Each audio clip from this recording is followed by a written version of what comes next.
તો good morning family, બધાને જય માતાજી, જય દ્વારકાધીશ ને નાહી ધોઈને આપણે જો ભાખરી બનાવવાનું કામ ચાલુ કરી દીધું છે। પછી જો સરસ મજાની ભાખરી બનાવી નાખી અને ચા પણ ઉકાળી નાખી। ચા ઉકળી ગઈ એટલે અમે નાસ્તો કરી લીધો। નાસ્તો કરીને પછી કચરા પોતા કરવાના હતા તો હું કચરો કાઢવા મળી અને આજે તો મેં છે ને 1 મણ કચરો કાઢ્યો।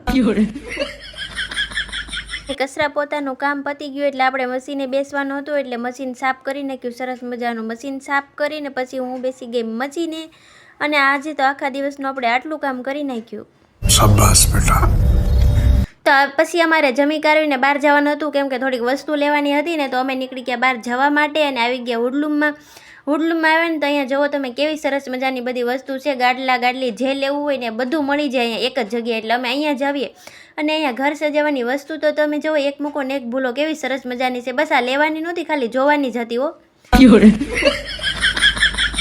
તો પછી અમારે જે વસ્તુ લેવાની હતી એ લઈને અમે આવતા રહ્યા ઘરે અને ઘરે આવીને મેં તો છે ને ઠેલી ખોલવાનું ચાલુ કરી દીધું। પહેલાં તો જુઓ અમે એક આ સરસ મજાનો ગલ્લો લાવ્યા છીએ અને પછી લીધું છે એક આ પર્સ, છે લેવાનું તો નહોતું પણ ગમી ગયું પછી લઈ લીધું અને એ લીધા છે ચીપિયા, કેમ કે હમણાં પવન બહુ ઉડે છે ને તો કપડાં સરખા રહેતા નથી। પછી એક વાસણ ઉટકવાનું લિક્વિડ લઈ લીધું, સાબુ લીધા છે અને આજે વિડીયોમાં બસ એટલું જ। Like, comment, share, subscribe. જય સિયારામ।